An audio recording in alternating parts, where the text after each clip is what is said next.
Le leadership reste un défi important alors que nous passons de la fin des années 90 aux premières années du nouveau siècle. Le défi s'étend à différents domaines, de la science à l'éducation. Il est impératif que nous abordions les lacunes de nos programmes éducatifs pour éviter de prendre du retard par rapport à d'autres nations. Un leadership remarquable est requis en politique, dans l'industrie, dans la vente et dans la gestion. Le rôle de leader est particulièrement difficile pour le prochain siècle. Le leadership est le défi de s'élever au-dessus de la médiocrité, de passer à un nouveau niveau, à une nouvelle dimension. Cette nouvelle dimension apporte à la fois des opportunités et des responsabilités. Qui ne voudrait pas de la responsabilité aux côtés de l'opportunité si cela construit une vie extraordinaire? Voici quelques raffinements dans le leadership. Apprenez à être fort mais pas impoli. Certaines personnes confondent grossièreté et force. Cependant, nous avons besoin de force sans recourir à la grossièreté. Apprenez à être audacieux mais pas un tyran permanent. L'audace devrait saisir les opportunités sans recourir à l'intimidation ou au harcèlement. Adoptez une nouvelle méthode de leadership. Le leadership par invitation. Cela contraste avec le leadership par la menace, l'aggravation ou l'intimidation. Invitez les autres à adopter une meilleure façon de faire les choses. Pratiquez le leadership par l'inspiration, inspirant les autres à effectuer des changements nécessaires ou à accomplir des tâches. Soyez audacieux mais pas un tyran. Soyez gentil mais pas un tyran. Soyez gentil mais pas faible. La gentillesse est une force, pas une faiblesse. Soyez réfléchi mais pas paresseux. Méditez profondément, mais agissez aussi. Soyez humble mais pas timide. L'humilité est une vertu tandis que la timidité est un obstacle qui peut être surmonté. C'est une faiblesse, pas une vertu. Mais vous devez transformer votre timidité en force et continuer à travailler dessus jusqu'à ce que finalement, vous l'ayez réduite à un petit coin qui ne dévaste plus votre vie. Comment vous l'utilisez est une source d'enseignement. J'étais tellement timide, mais j'ai travaillé dessus et travaillé dessus jusqu'à ce que je l'ai réduite à un petit coin où elle ne domine plus ma vie. Elle est toujours là, mais elle ne domine pas. C'est ce qui est important. Mais l'humilité est une vertu qui élargit votre capacité à comprendre l'immensité de tout cela et combien nous sommes petits par rapport à tout. L'humilité vous permet de vous mettre à genoux et de parler à un enfant sans aucune peur. Cela vous aide à comprendre que bien que les humains soient uniques dans l'immensité de tout cela, nous sommes tous assez petits. Oui, nous savons, mais ce que nous ne savons pas est tellement plus grand que ce que nous savons. Voici un autre point. Soyez fiers sans être arrogants. Il y a quelque chose à dire sur la fierté de l'équipe. La fierté communautaire, la fierté de l'entreprise et la fierté personnelle. Mais ne franchissez pas la ligne où la fierté se transforme en arrogance. Alors qu'un certain niveau de confiance est nécessaire, l'arrogance est généralement une tentative mal avisée de compenser un manque d'estime de soi. L'arrogance, surtout lorsqu'elle découle de l'ignorance, est particulièrement problématique. L'arrogance intelligente peut être tolérée, mais lorsqu'une personne affiche à la fois de l'arrogance et un manque d'intelligence, il devient difficile de l'accepter.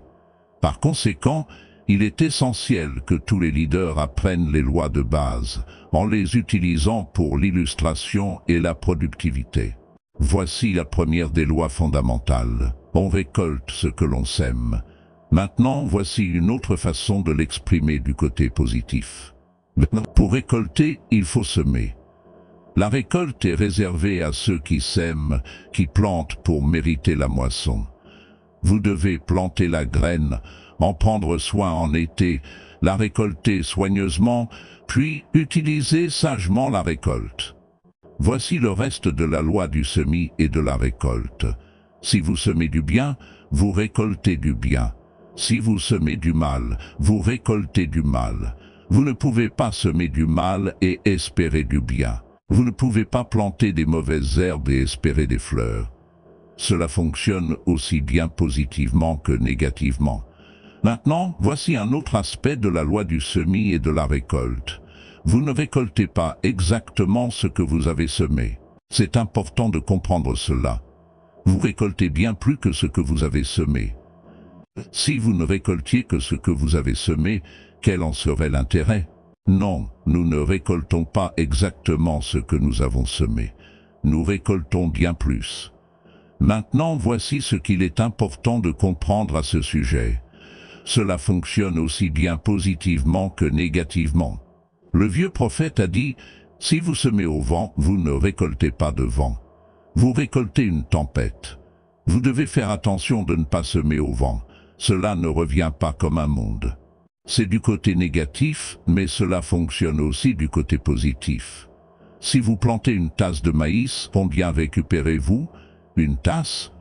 Non, un boisseau. Pour la tasse que vous plantez, vous récupérez bien plus que ce que vous avez planté. C'est la raison pour laquelle on planifie l'augmentation, positivement et négativement.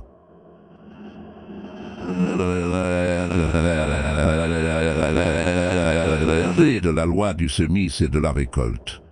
Parfois, cela ne fonctionne pas du tout. Tout le monde doit comprendre cela. L'agriculteur plante la culture au printemps, en prend soin tout l'été, est un homme honorable, aime sa famille, est un citoyen décent. Mais le jour avant d'envoyer les moissonneuses dans le champ, une tempête de grêle arrive et bat sa culture à terre, et c'est parti, perdu. Donc, cette fois, cela n'a pas fonctionné. Maintenant, que doit faire l'agriculteur? Il doit décider s'il doit recommencer ou non. Doit-il prendre un autre risque au printemps prochain? Nous lui conseillerions de le faire, même s'il a tout perdu dans la dernière récolte et que cela n'a pas marché. Vous ne récoltez pas toujours ce que vous avez semé.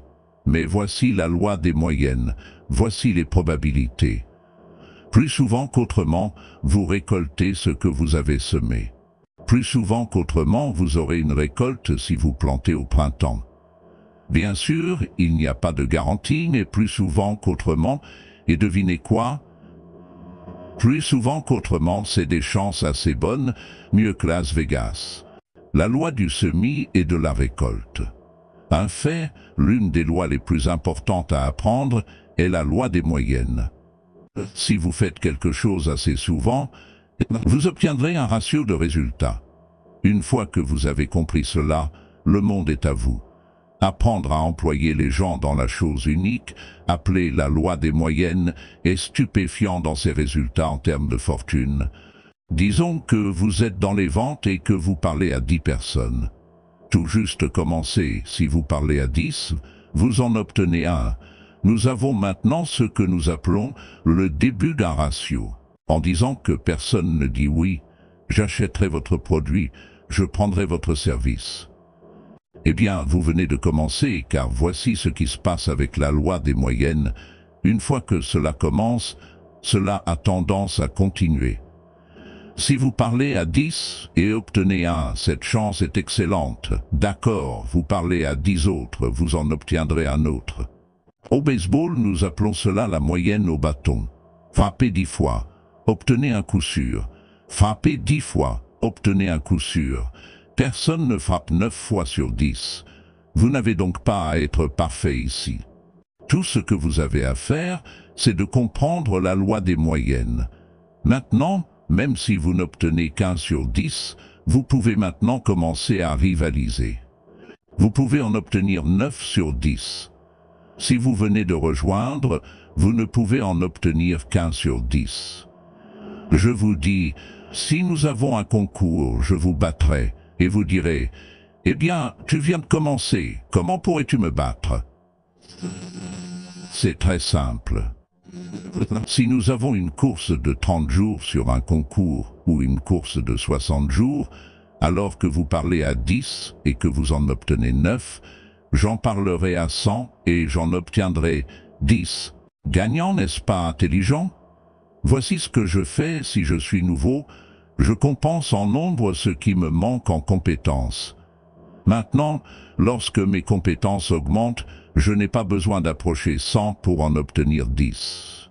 Une fois que vous comprenez la loi des moyennes, je vous le dis, c'est tellement excitant de travailler avec elle. La loi des moyennes fonctionne dans notre petit plan financier ici. Vous savez, les chances sont excellentes que ce petit plan fonctionnera.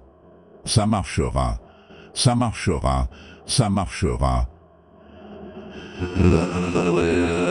Au début, vous n'obtenez peut-être qu'un sur 10, mais plus vous vous améliorez, plus vous développez de compétences. Maintenant, vous en obtenez 2 sur 10, puis 3 sur 10. Vous n'avez pas besoin de plus de 2 ou 3 sur 10 pour devenir riche. Et en travaillant avec des gens, il y a une histoire unique à propos de la loi des moyennes. Il dit que le semeur est sorti pour semer. Le semeur numéro 1 avait une excellente graine, ou une bonne histoire à raconter et un bon produit à vendre. Il dit que le semeur était ambitieux, se levait tôt le matin et sortait pour conclure l'affaire. Donc, bonne graine, semeur ambitieux, et il commence à semer la graine. Mais voici ce qui se passe. Prenez note. La première partie de la graine qu'il a semée, les oiseaux l'ont eue, et les oiseaux vont en avoir quelques-unes. Jean a dit, oui, je viendrai, je vérifierai la réunion, je verrai si c'est une opportunité pour moi. Il dit, je serai là mardi soir, arrive, Jean n'est pas là. Vous dites, je me demande où il est. Les oiseaux, quelle que soit leur forme, et il n'est pas là. Quelqu'un a volé la graine, quelqu'un l'a privé de l'opportunité. Eh bien, vous pourriez chasser les oiseaux, mais je vous dis, ce n'est pas une bonne affaire. Vous dites, eh bien, je vais contacter Jean, le convaincre de venir, je vais les remettre sur le droit chemin. Je vous dis, vous en demandez plus que vous ne pouvez gérer. Voici ce que vous devriez faire. Voici ce que le semeur a fait. Il a continué à semer la graine. Voici ce que vous pouvez faire. Si vous restez occupé, semez plus que ce que les oiseaux peuvent obtenir. Comptez simplement sur la loi des moyennes, sans essayer de résoudre chaque problème. Donc, les oiseaux vont en obtenir quelques-unes.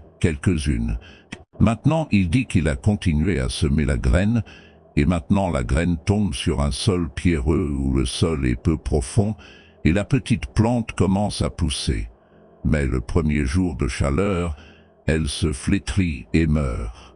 Donc, notez-le, le temps chaud va en obtenir quelques-unes. Vous recrutez quelqu'un, et il rejoint en disant « Hey, je vais vraiment faire du bon travail ici », et 2 jours plus tard, quelqu'un dit « Bouh », et il abandonne. Le premier jour de chaleur, que pouvez-vous faire à ce sujet? Rien, parce que si vous commencez à poursuivre, à essayer de réparer cela, je vous dis, c'est irréparable. Mais voici ce que vous pouvez faire pour réparer votre avenir. Continuez à faire comme le semeur, tapez sur le semis. Et vous ne pouvez pas être responsable du sol peu profond, c'est la responsabilité de quelqu'un d'autre. Donc, voici la 3e clé. Maintenant, il continue à semer la graine, et maintenant la graine tombe sur un sol épineux. Et cette fois, la petite plante commence à pousser à nouveau, mais les épines l'étouffent, et elle meurt. Donc, prenez note. Les épines vont en obtenir quelques-unes. Voici ce que cela s'appelle dans cette petite histoire. Les soucis de la vie, les petits devoirs, les petites distractions. J'ai dit, Jean, nous avions une réunion hier soir, pourquoi tu n'étais pas là? Jean dit, eh bien, je ne peux pas venir à chaque réunion. J'ai dit, pourquoi pas? Il a dit, eh bien, la porte du moustiquaire est tombée des gonds. Vous ne pouvez pas laisser votre maison tomber en ruine. Vous devez prendre le temps et réparer. Je peux entendre la tempête. Vous ne pouvez pas laisser des montagnes d'ordures s'accumuler dans votre garage. Que puis-je faire à ce sujet? Les gens laissent de petites choses les priver de grandes opportunités. Et parfois, c'est un peu déchirant à regarder. Surtout, si c'est quelqu'un à qui vous tenez. Mais il y a certaines choses, souvenez-vous, que vous ne pouvez pas redresser. Vous devez compter sur autre chose pour votre fortune et votre avenir. Mais maintenant, passons au reste de l'histoire. Voici ce qu'elle dit. Finalement, le semeur continue à semer la graine. Maintenant, elle tombe sur un bon sol. Vous continuez à partager une bonne idée. Elle finira un jour par tomber sur un bon sol, un sol productif, réceptif, décisionnel. Maintenant, c'est intéressant, cependant, à propos du sol. Voici ce qu'il dit à propos du sol. Une partie de ce bon sol produit maintenant 30, une partie produit 60, et une partie produit 60, et une partie produit 100. Comment cela s'appelle-t-il? La loi des moyennes. Tout le monde ne fera pas la même chose. Tout le monde n'a pas les mêmes ambitions, et vous ne pouvez pas redresser cela. Maintenant, vous devez simplement le prendre tel qu'il vient. C'est comme les saisons, vous ne pouvez pas les réorganiser et dire « Je prendrai 2 printemps, 3 étés, et pas 2. » Vous devez les prendre comme elles viennent. Mais maintenant, comment obtenez-vous des 100%? Certains produiront 100.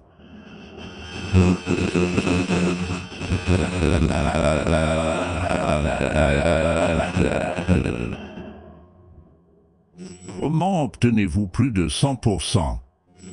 Vous devez passer par les oiseaux, vous devez passer par la chaleur, et vous devez passer par les épines étouffantes. Et vous devez en quelque sorte tolérer ceux qui n'ont pas beaucoup d'ambition. Obtenez 3000 personnes à 60%, et vous obtiendrez des 100%. La loi des moyennes est à l'œuvre à l'université. Y a-t-il autant de diplômés seniors que de nouveaux étudiants? L'érosion inévitable de la vie dit qu'il y aura toujours plus de nouveaux étudiants que de diplômés seniors. Tout le monde ne finit pas la course qu'il a commencée. La réponse est non, certaines personnes ne veulent pas finir. Certaines personnes planifient au printemps et partent en été, et vous ne pouvez pas redresser cela. Voici ce que vous pouvez faire. Continuez à raconter l'histoire, continuez à partager une bonne idée, et je vous dis, cela fonctionnera pour vous. Donc, voici ce que nous disons. Si vous voulez beaucoup de diplômés seniors, vous devez continuer à charger la classe de première année. Tournez-vous vers la loi des moyennes. C'est l'une des plus grandes études à faire. Cela vous servira bien dans votre carrière commerciale, votre carrière de vente, n'importe quelle carrière. Encore une chose sur la loi des moyennes. Il y a une vieille règle, et elle existe depuis longtemps, qui dit que 20% des personnes font 80% des affaires, et 80% d'en font 20%. Et c'est quelque chose que vous n'essayez pas de changer ou de réorganiser.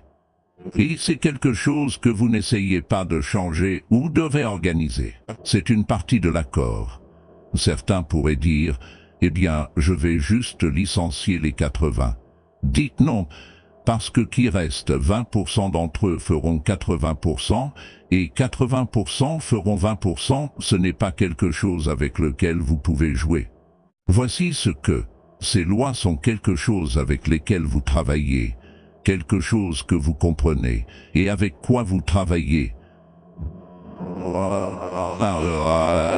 Le pasteur, le ministre de l'Église, qui met ici de l'argent pour soutenir l'Église, dit 20% des gens prennent en charge 80% de l'addition. Et 80% prennent en charge 20%, les Américains paient des impôts. Quel est le problème? 20% paient les impôts et 80% paient 20% des impôts pour faire fonctionner le gouvernement fédéral. Ce n'est pas quelque chose avec lequel vous pouvez jouer. C'est quelque chose avec lequel vous travaillez jusqu'à ce que vous le compreniez bien. Comment travaillez-vous avec le 80-20? Voici ce que vous devez faire. Une partie de cela concerne la gestion du temps.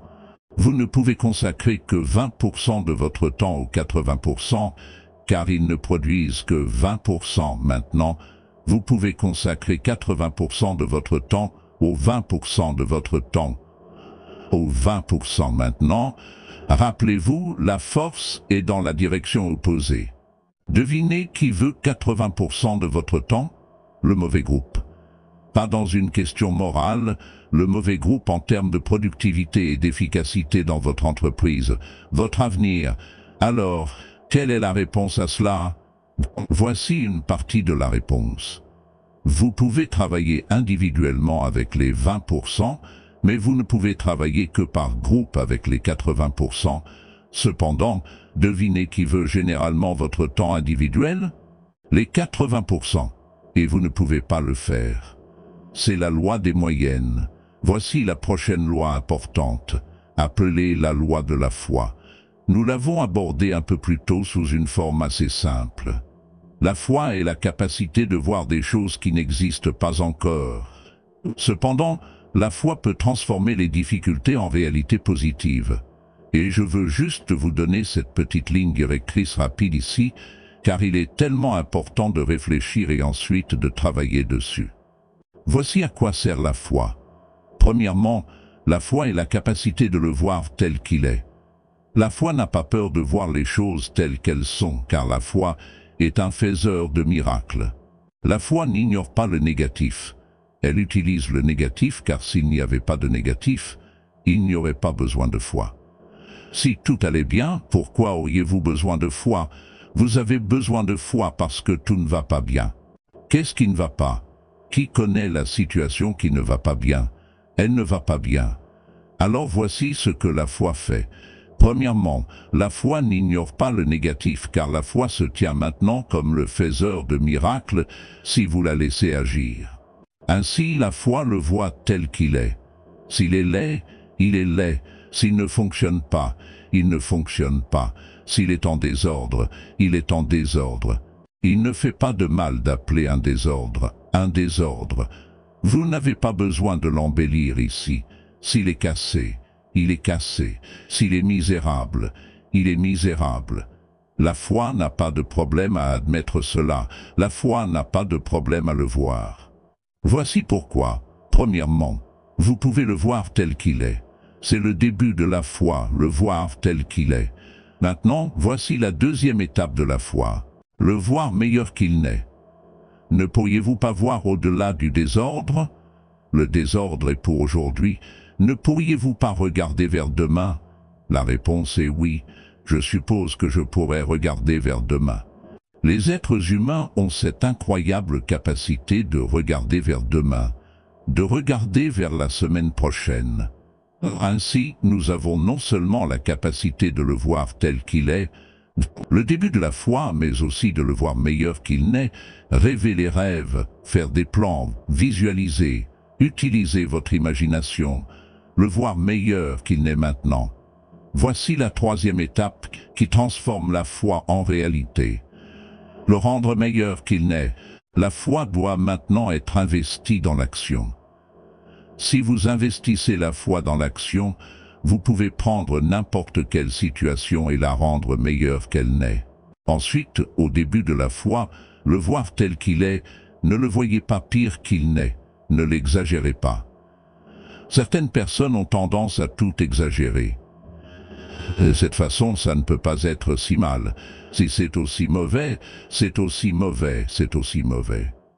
Vous n'avez pas besoin de multiplier par 10 à quel point c'est mauvais. Ce n'est pas nécessaire. Tel quel, voilà le marché, le voir tel qu'il est. Ne le voyez pas pire qu'il n'est. Maintenant, voici la prochaine clé unique de la foi. Ne le voyez pas pour plus qu'il ne peut devenir. Il y a une fine ligne entre la foi et la folie. Oui, il est possible de se voir comme un millionnaire, mais pas du jour au lendemain. Quelqu'un dit, eh bien oui, je peux voir ça. Ne le voyez pas pour plus qu'il ne peut devenir en un laps de temps raisonnable. Oui, s'il tombait du ciel du jour au lendemain, mais ce n'est pas probable. Mais il est toujours possible d'être millionnaire, d'être riche et prospère, étant donné un certain laps de temps, en travaillant avec la loi des moyennes et tout le reste dont nous avons parlé aujourd'hui. Donc, ne le voyez pas pour plus qu'il ne peut devenir, afin que vous ne tombiez pas dans la folie au lieu de la foi. Il est possible d'avoir beaucoup sans être stupide dans votre exercice de foi. Mais maintenant, voici deux autres mises en garde. Premièrement, ça pourrait être pire que ce que vous voyez d'abord. Vous feriez mieux de regarder en dessous parce que parfois, vous regardez juste à la surface. Vous feriez mieux de regarder pour vraiment le voir aussi mauvais qu'il est. Il ne s'agit pas de l'exagérer maintenant, mais de vous assurer de le voir aussi mauvais qu'il est vraiment. Maintenant, voici le prochain. Donnez-vous une chance de comprendre qu'il pourrait être beaucoup plus dans le futur que ce que vous pouvez d'abord voir par la foi. Tout ce que vous pouvez voir, les miracles que nous voyons ici nous donnent une certaine quantité de foi, mais on dirait que nous avons besoin de plus. Nous avons besoin de plus, mais vous faites le premier pas de ce que vous pouvez voir. Cela peut devenir possible, commencez à le croire, ayez la foi pour cela. Et je vous dis, alors que cela commence à s'exercer, vous pourrez le voir pour plus, et pour plus, et pour plus, et pour plus encore. Les possibilités commenceront à augmenter dans votre propre imagination. Maintenant, prenez ces notes sur le leadership, travaillant avec les gens. Apprenez à travailler avec les personnes qui le méritent, pas avec celles qui en ont besoin, car la vie fonctionne par le mérite. Nous avons étudié cela hier. Les personnes bénéficiant des aides sociales n'auraient-elles pas dû dire à Mary, « Mary, regarde, je sais que tu as besoin des 400 $, mais désormais, lorsque je reviendrai avec le chèque de 400 $, voici un seau de peinture et un pinceau, 7 petites clôtures et un pinceau. Cette petite clôture ici et les poteaux de la porte doivent être peints. » Elle répond, « D'accord, maintenant, cette petite quantité de peinture ne vaut pas 400 $, zéro, mais c'est un pas pour commencer le processus de le mériter au lieu de simplement en avoir besoin. Laissez-les simplement faire les premiers pas. La prochaine fois qu'elle viendra et dira « Maintenant, Mary, si cela est fait, et que les mauvaises herbes sont arrachées, et que tout cela est fait, et que la peinture est cœur. Faites, et qu'elle commence à partir, elle commencera à se sentir mieux car elle commence à le mériter, pas seulement à en avoir besoin. N'est-ce pas une philosophie de haut niveau d'enseigner aux gens comment le mériter? Travaillez avec les personnes qui le méritent. Travaillez avec les personnes qui le méritent. Vous dites, Mary, si tu fais ce pas, j'en ferai 2. Et ensuite, si tu en fais 2 autres, j'en ferai 4 autres. Mais si vous ne faites pas le premier, je ne le fais pas non plus. Pas à pas, d'accord. Vous appelez, j'appelle, vous essayez, j'essaie, vous bougez, je bouge. Enseignez aux gens comment le mériter. Cela commence à accélérer l'estime de soi. Vous ne pouvez pas croire à quel point le début de la nouvelle estime de soi est élevé si une personne ne l'a pas eu pendant des années et qu'elle a été battue par sa propre philosophie et qu'elle a été battue par tout le monde. Si vous les lancez sur les premiers pas, cela commence ce processus d'estime de soi. L'estime de soi précoce, est encore plus précieuse que la fortune, car elle vient au moment nécessaire. Amenez les gens pas à pas vers l'estime de soi, et l'estime de soi conduit à l'action. L'action conduit au progrès, et le progrès conduit à la fortune. Que demander de plus? Donc, travaillez avec les personnes qui le méritent. Maintenant, voici la prochaine clé. Montrez aux gens comment mériter votre aide. Ensuite, ne vous attendez pas à ce que le poirier donne des pommes. Laissez les gens faire ce qu'ils peuvent faire. Vous pouvez accrocher des pommes à un poirier, faire toutes sortes de choses, mettre une pancarte, c'est un pommier, et ensuite vous obtenez des poires. Donc laissez les gens faire ce qu'ils peuvent faire, et laissez-les changer d'avis, laissez-les grandir et se développer. Voici ce que j'ai trouvé. Vous ne pouvez pas changer les gens, mais ils peuvent se changer eux-mêmes. Le mieux que vous puissiez faire, c'est inspirer et espérer, enseigner et espérer. Enseigner et prier, et espérer et enseigner et prier. Et inspirer et respirer. Vous ne pouvez pas intervenir et changer, mais vous pouvez faire de votre mieux pour transmettre le message qui peut créer un changement si quelqu'un l'accepte, si quelqu'un fait quelque chose à ce sujet. Faites les premiers petits pas pour commencer, et soyez heureux avec le moindre progrès, et obtenez des récompenses et une tape dans le dos et un grand sourire. Dites, Mary, ça va marcher pour toi. Tu as fait ces 2 pas. Je te dis, tu peux faire 2 pas. Tu pourrais en faire un de moins de 2. Ensuite, tous les leaders doivent enseigner le fait qu'il y a à la fois du bien et du mal. Voici le défi pour nous tous, de devenir le plus du bien en nous et le moins du mal. Le plus du bien et le moins du mal, car cela réside en chacun de nous. C'est le début dont nous avons parlé l'autre jour de la civilisation. Devenir le plus du bien et le moins du mal. Mais nous devons nous rappeler qu'il y a à la fois du bien et du mal. J'ai fait un discours un jour appelé le jour où je suis un homme riche. Ça n'avait pas beaucoup à voir avec l'argent, mais laissez-moi vous donner la liste, et nous en avons fini. J'ai dit, aujourd'hui, je suis un homme riche. Premièrement, en raison de mon héritage, tout ce que j'ai hérité sans avoir travaillé pour, j'ai été béni avec ça. L'un était mes parents, un autre était mon pays. J'ai été béni par des livres que je n'ai pas écrits, j'ai été béni par une bibliothèque que je n'ai pas construite, j'ai été béni par des tribunaux que je n'ai pas organisés, j'ai été béni par des avions et des téléphones. Je suis béni par tout ce que je n'ai pas créé. Je l'ai hérité. J'ai hérité d'un pays qui croyait en la démocratie et la liberté, je veux dire. Une fois que vous commencez cette liste de l'héritage, c'est juste stupéfiant. Ensuite, j'ai dit, je suis riche grâce à mes connaissances. Ceux qui m'ont transmis leurs connaissances m'ont rendu riche au-delà de toute croyance. Voici ce que j'ai demandé une fois il y a longtemps, une conscience inhabituelle.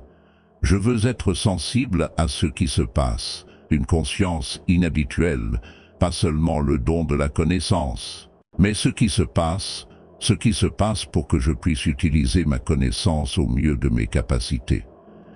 J'ai demandé à mes filles seulement 2 choses, c'est tout. Mes filles, je demande seulement 2 choses. Voici ces 2 choses. Premièrement, le plus grand respect pour toute vie. Deuxièmement, une gentillesse inhabituelle. C'est tout ce que je demande, le plus grand respect pour toute vie et une gentillesse inhabituelle. Ensuite, je suis un homme riche à cause de mon avenir. J'ai l'engagement de biens et de services de personnes que vous ne croiriez pas faire des affaires dans le monde entier, des milliards. Vous pouvez imaginer la vie extraordinaire que je mène. Et l'engagement de biens et de services, l'engagement d'aide et d'assistance, l'engagement de camaraderie, l'engagement de tout, voyez-vous. Monsieur Owen, que voulez-vous faire d'autre? Eh bien, il suffit d'y aller. Vous savez, vous voulez construire votre propre pays. Bien sûr, nous ferons ça. Je veux dire, tout ce que vous voulez, nous irons juste le faire. Pouvez-vous imaginer ce que cela fait? Pouvez-vous imaginer ce que cela fait? Donc, tout ce que vous voulez faire, il y a plein de ressources partout dans le monde pour juste le faire. C'est tellement stupéfiant. C'est juste incroyable pour moi. Ensuite, je veux vous laisser avec ce petit défi. Premièrement, laissez les autres mener des vies modestes, mais pas vous. Que votre vie ne soit pas seulement acceptable, mais mémorable. Laissez les autres pleurer sur de petites douleurs, mais pas vous. Laissez les autres gaspiller leurs ressources, mais pas vous. Et voici 2 autres et j'ai fini. Apprenez à aider les gens dans leur vie, pas seulement dans leur travail. Nous devons enseigner les compétences professionnelles, oui, mais si vous enseignez également les compétences de vie, entrelacez tout dans l'enseignement des compétences professionnelles. Enseignez à vos enfants les compétences professionnelles, puis enseignez-leur les compétences de vie. Et voici le dernier, mon défi pour vous. Il vient du vieux prophète. Voici ce qu'il a dit. Si vous travaillez sur vos dons, si vous travaillez sur vos capacités, si vous travaillez sur vos compétences, si vous travaillez sur vos dons, ils vous feront de la place. Ils vous créeront un espace. Si vous travaillez sur vos compétences, elles vous placeront dans des endroits inhabituels. Vous n'avez pas à vous soucier de l'endroit où vous êtes actuellement étant préparé pour que vous puissiez vous qualifier pour l'endroit. Et si vous travaillez sur vos dons, dons de langue, dons d'intelligence, dons de foi, dons pour aider les autres, dons d'influence. Si vous travaillez sur ces dons, vous aurez toujours une place. Je suis arrivé à... Ce serait l'un des grands exemples. Regardez où mes dons m'ont amené jusqu'à cet endroit.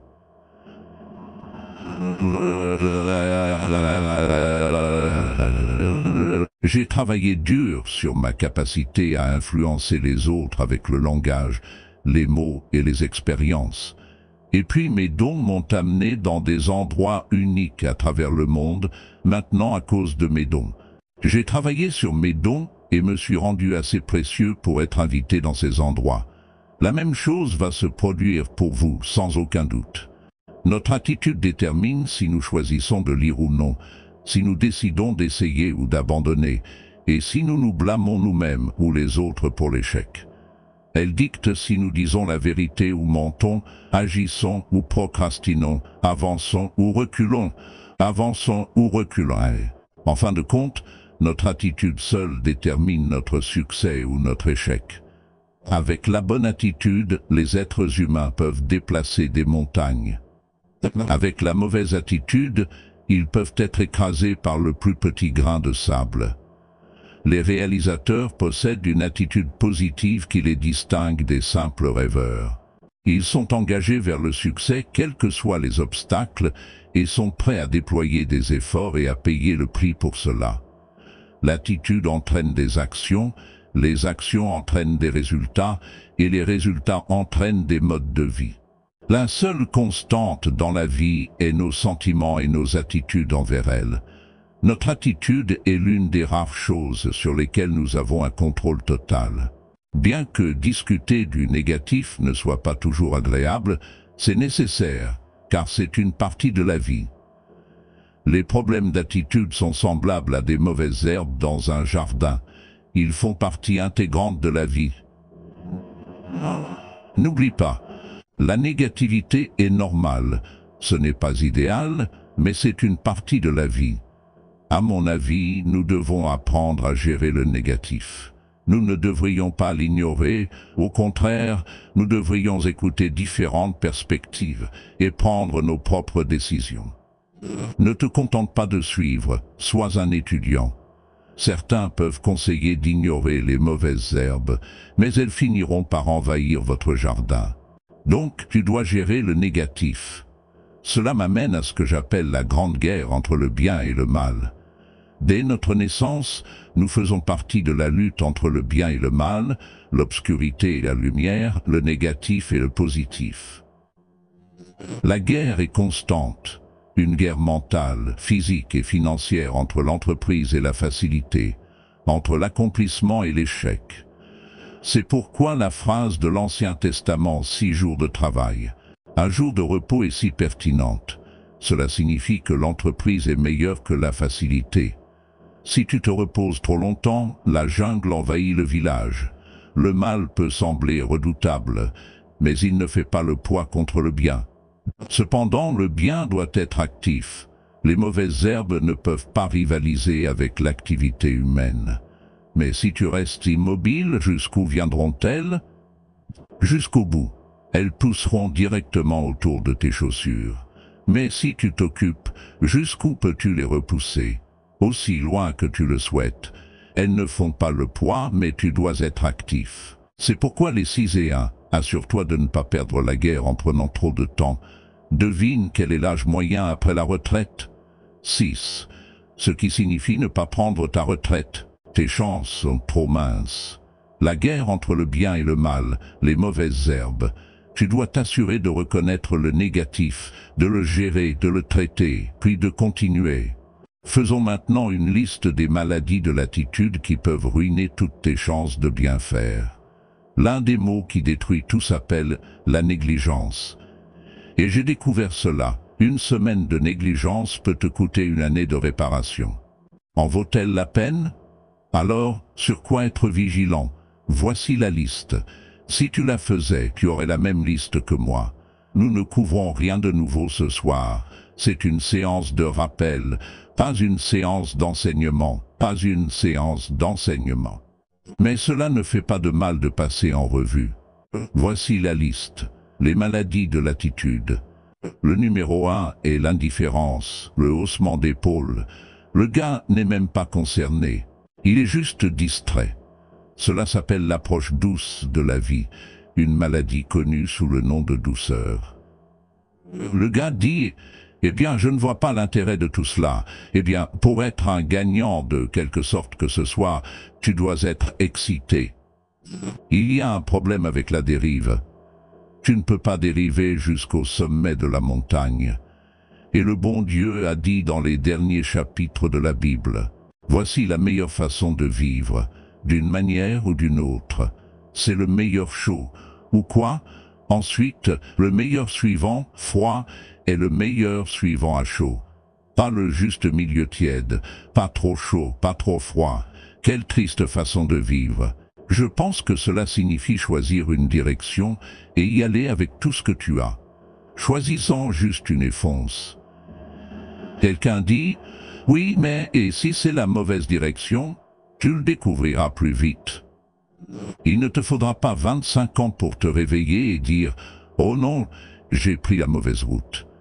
J'ai dit à mon équipe l'autre jour, après la prospérité, l'adversité est la prochaine meilleure chose. Si l'une ne te touche pas, prie pour l'autre. Nous nous en sortons tous pour l'une de deux raisons, l'inspiration ou la désespérance. Et je ne souhaite rien de mal pour toi ce soir, mais si tu n'es pas inspiré, j'espère qu'un chariot viendra sur ta route. Peu importe ce qu'il faut pour te pousser à essayer plus fort, à lire davantage, à définir tes objectifs et à te lancer. Quelqu'un m'a demandé un jour, quelle qualité choisirais-je si je voulais travailler avec quelqu'un? Et tu sais ce que j'ai choisi en premier? Numéro 1, un fort sentiment, s'il te plaît. En premier lieu, donne-moi quelqu'un qui ressent fortement à peu près tout. Je m'en moque, pourvu qu'il y croit. Même s'il n'est pas d'accord avec moi, formidable, pourvu qu'il soit vigoureusement en désaccord. Je ne dis pas que c'est facile de convaincre ce genre de personnes, mais je préférerais faire cela plutôt que d'essayer de ressusciter des gens de la pompe à essence, tous les mois les pomper. Je passe la pompe. Voici la clé de la belle vie. Apprends à mettre tout ce que tu as dans tout ce que tu fais. Peu importe ce que tu fais, donne tout. Cela ouvrira rapidement des opportunités ou te montrera rapidement que tu devrais faire autre chose. L'illusion est que si j'avais un meilleur travail, je me donnerais vraiment à fond. Tu vois, c'est une illusion. Où que tu sois, donne tout. Ne fais pas le travail à moitié pour un salaire quotidien. Donne tout, tu vois, cela aidera à changer ta vie. Débarrasse-toi de cette maladie. Voici la prochaine maladie de l'attitude, l'indécision. C'est une paralysie mentale. Le gars ne peut pas se décider et cela devient une maladie. Bientôt, il sait qu'il l'a, le gars dit. Eh bien, je sais que je suis indécis, mais si je choisissais le mauvais côté? Écoute, après un certain temps, cela n'a plus d'importance. Lève-toi. N'importe quel côté fera l'affaire. Une vie pleine d'aventures est une vie pleine de nombreuses décisions. Celles qui se révèlent fausses te donnent une meilleure expérience pour prendre de meilleures décisions. Alors, ne cherche pas à éviter autant de décisions que possible. Cherche à en prendre autant que possible, c'est là que réside l'aventure. Alors, débarrasse-toi de cette maladie, l'indécision. La suivante est le doute. Le doute est comme une plaie, et l'un des pires est le doute de soi. Il y en a beaucoup. Mais c'est l'un des pires. Le gars doute de lui-même, doute que cela durera si longtemps pour lui, doute s'il peut bien faire, doute s'il peut gagner autant, doute s'il peut accomplir tout cela. Un excellent doute de soi chronique. Tu peux imaginer les dégâts que cela fait à ton avenir. Alors, voici la clé. Retourne cette pièce et deviens un croyant. Et il y a beaucoup de choses à croire. L'une des principales, c'est toi-même. La compréhension de la valeur de soi est le début du progrès. Maintenant, si ces trois-là ne te convainquent pas, celui-ci le fera. L'inquiétude, c'est une maladie dévastatrice. L'inquiétude cause des problèmes de santé, des problèmes sociaux, des problèmes personnels, des problèmes familiaux.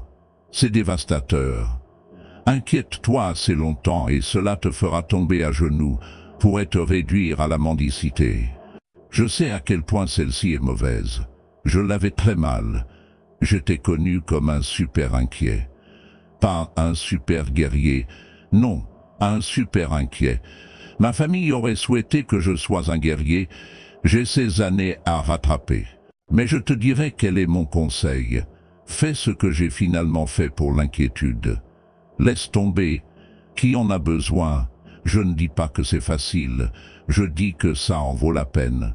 Cela m'a pris presque 1 an pour me débarrasser de l'habitude de m'inquiéter, et ce n'était pas une année facile. C'était l'une des années les plus difficiles que j'ai jamais passées.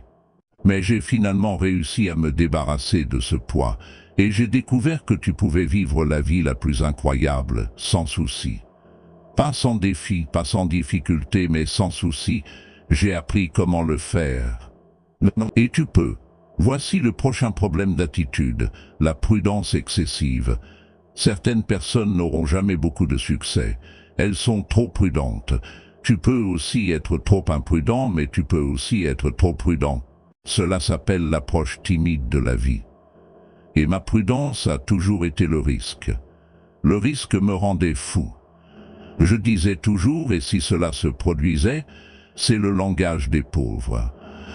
Et si cela se produisait, et en plus, si cela devait se produire, imagine le pétrin dans lequel je serais. Je ferais mieux de ne pas essayer, je pourrais toujours me sortir de là. Alors, je te dirai ce qui a changé ma vie entière.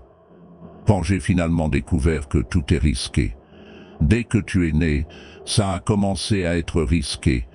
Si tu penses que l'essai est risqué, attends qu'on te présente la note pour ne pas avoir essayé.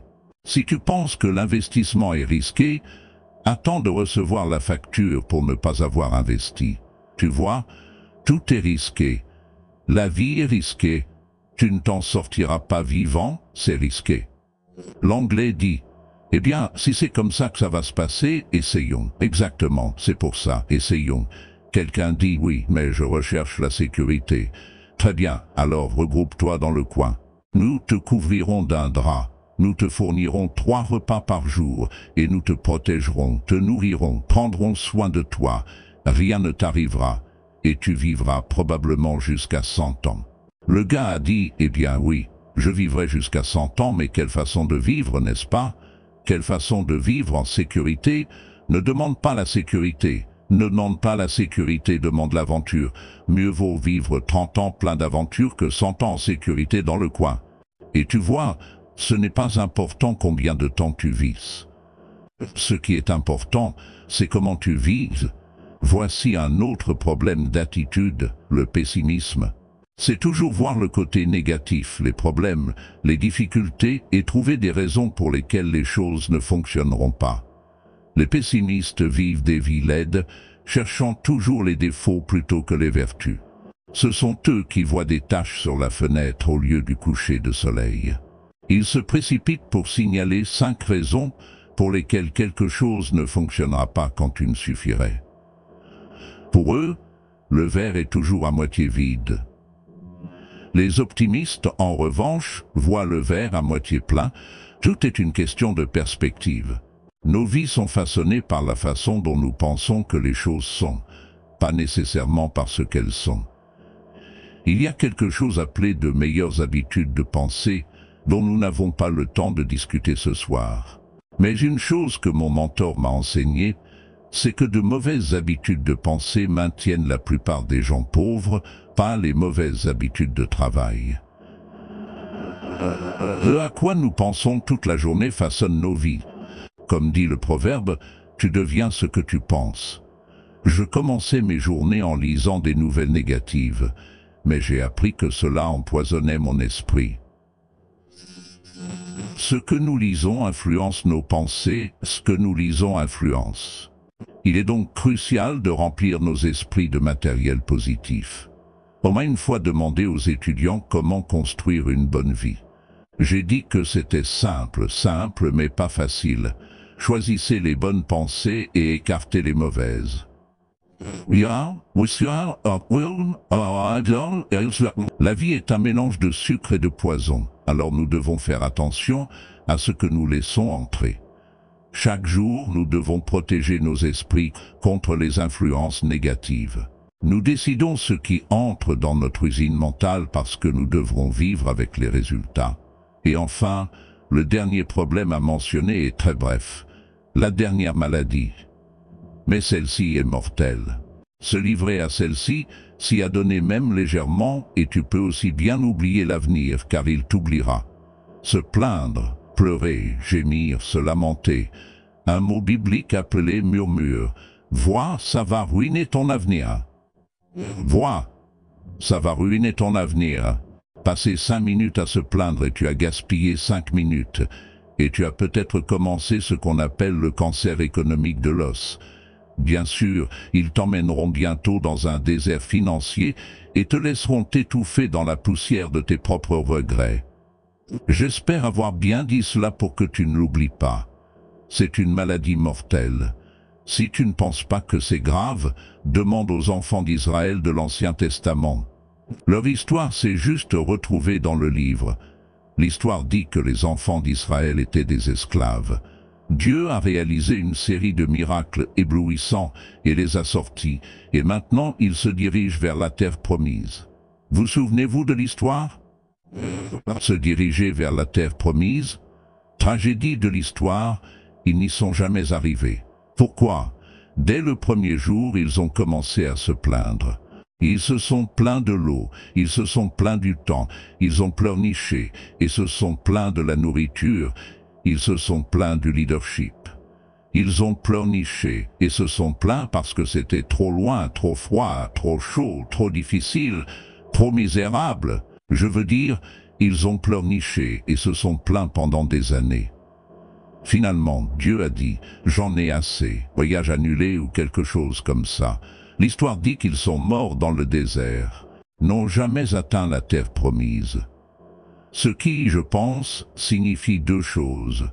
Se livrer à cela assez longtemps, vous obtenez votre avenir jeté, et je suppose que cela signifie aussi que même Dieu lui-même ne peut supporter que tant. Soyez juste à l'affût des choses qui peuvent détruire tout le bien que vous commencez. La guerre est déclarée, et ce soir, demain, mentalement, personnellement, socialement, économiquement, vous devez vous assurer de gagner la guerre, et cela en fait partie.